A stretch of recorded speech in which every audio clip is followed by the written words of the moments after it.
멧돼지 사냥 2.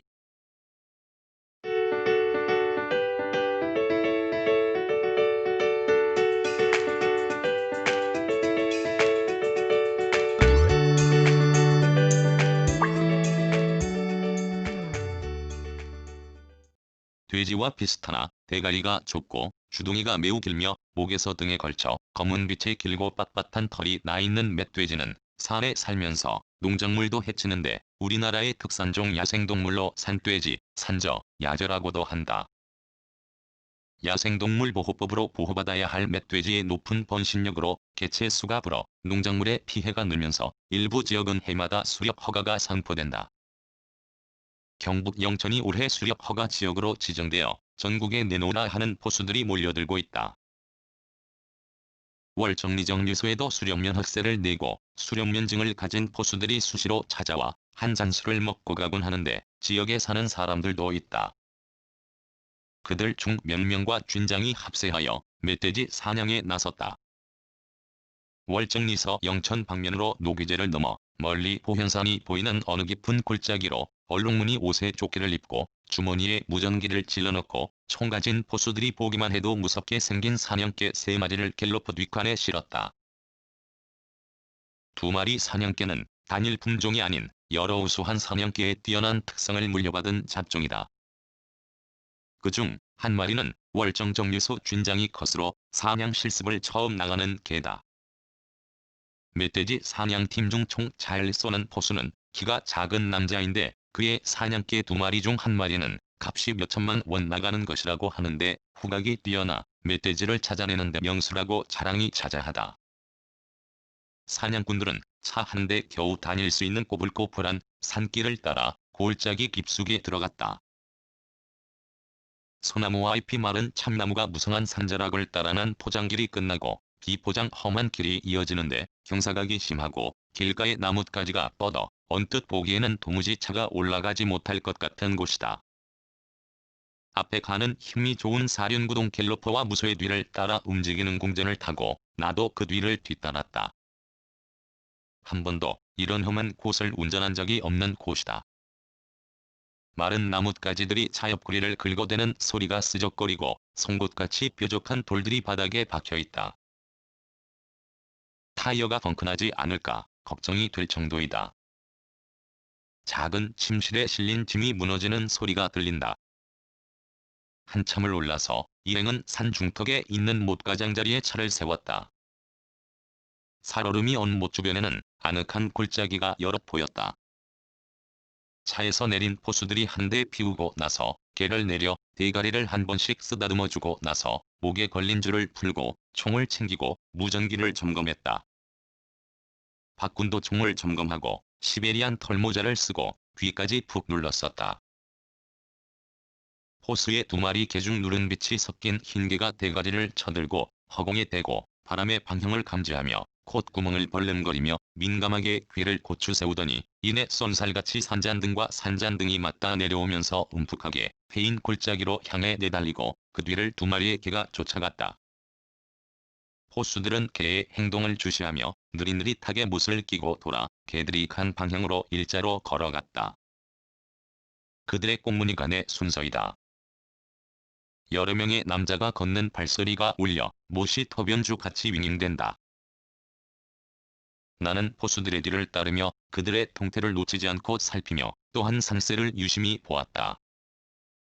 포수들의 멧돼지 사냥도 관심이 있지만 그보다 약초 식물이 성장할 환경이 되나 궁금하였다. 그러는 사이 맨 앞에 나선 개가 아늑한 골짜기에서 마치 늑대처럼 짖어대는 소리가 연달아 들렸다.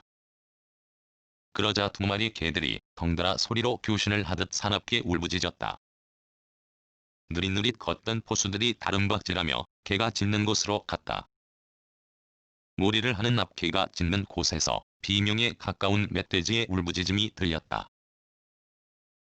멧돼지보다 작은 몸집의 사냥개들이 새끼를 거느린 거대한 암컷을 물어뜯고는 뒤로 내빼며 사납게 공격하고 있는 것이 보였다.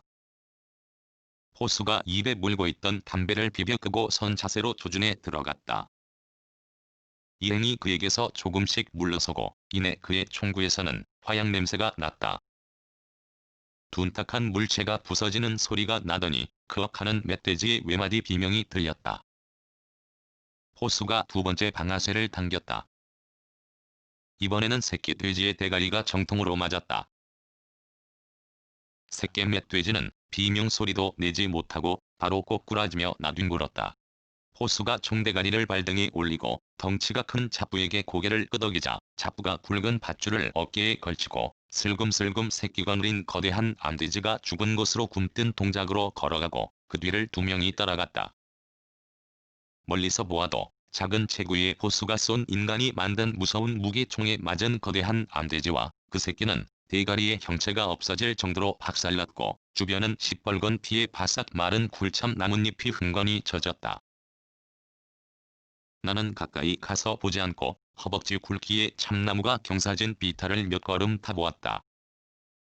발이 푹푹 빠질 정도의 참나무 잎 사이에 실처럼 가는 줄기 식물이 잔가지를 감고 올라간 끝에 종 모양의 꽃이 바싹 말라있는 것을 보았다. 더덕이었다. 더덕줄기는 굵지 않고 땅으로 들어간 곳을 조심스럽게 찾으려는데 부러지고 말았다. 마른 나뭇가지를 주워 부러진 주변을 살살 파헤치자 검지손가락 정도 굵기의 더덕뿌리가 8팔자 모양으로 마른 흙에 묻혀 있었다. 캔더덕뿌리에 묻은 마른 흙을 살살 털어서 질근질근 씹었다. 그새 힘이 좋은 남자가 멧돼지의 사지를 접어 단단하게 묶고서 밧줄을 등에서 어깨 넘어 가슴팍으로 잡아당겨 끌고 내려가는 것이었다. 그들은 대략 100m를 포수를 제외한 나머지 사람들이 멧돼지를 차를 댄 못 있는 곳으로 운반했다. 상주아리랑에 이런 노랫말이 나온다. 원수로다, 원수로다, 원수로다. 총 가진 포수가 원수로다. 멧돼지에게는 총 가진 포수가 원수가 맞다. 총 가진 포수를 만든 것은 법이다. 야생동물을 잡지 말라는 것도 법이다. 그런 법이 있는데도 잡게 만든 것도 법이다. 그러나 농민이 올가미로 농작물을 해치며 심지어 민가에 접근하는 돼지를 잡는 것은 불법이다. 원수로다, 원수로다, 원수로다, 이런저런 법이 원수로다. 이날 붙잡은 멧돼지가 들어있는 골짜기에는 한두 마리가 아닌 그 일대 골짜기에 멧돼지 떼가 무리지어 다닌다고 호수가 자신있게 말했다. 그의 말에 의하면 요즘 멧돼지 교미 시기라고 한다. 수컷 한 마리에 몰려든 암컷이 여러 마리고 암컷이 거느린 새끼가 무리지어 다니는 숫자가 5, 60마리는 된다고 한다. 호수들은 그런 멧돼지 무리를 발견하면 일복이 터진 셈이다. 호랑이 없는 세상에는 멧돼지가 들짐승의 왕이다. 그런 멧돼지도 총알 한 방이면 정확한 표준 사격에 의해 대가리가 박살난다. 잡은 멧돼지는 호수들의 수입원이 될 것이고 그들이 양심적으로 멧돼지를 조율해야 하는데 그들을 합법적으로 만든 법도 그들의 양심을 제재할 수는 없다. 멧돼지를 잡은 저녁, 색깔이 선명한 살코기를 소금에 찍어 먹었더니 육질이 연하고 쇠고기보다 맛있다는 느낌이 들었다. 한 잔 술은 멧돼지 육회 맛을 더 돋구었다. 호수들은 그 다음 날도 멧돼지 사냥 이야기, 그 다음 날도 사냥 이야기뿐이었다. 그럴 수밖에 없는 것이 수렵 허가 기간은 아직도 길게 남았다.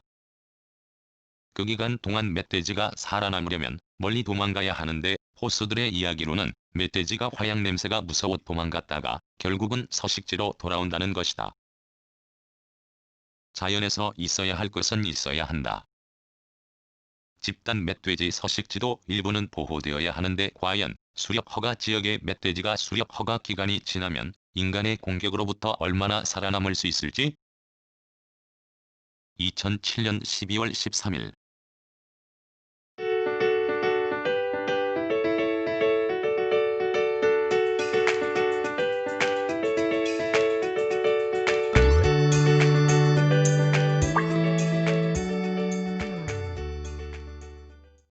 글, 모든 것으로부터 자유인 무학. 낭독, 글 읽어주는 강지식. 들어주셔서 고맙습니다.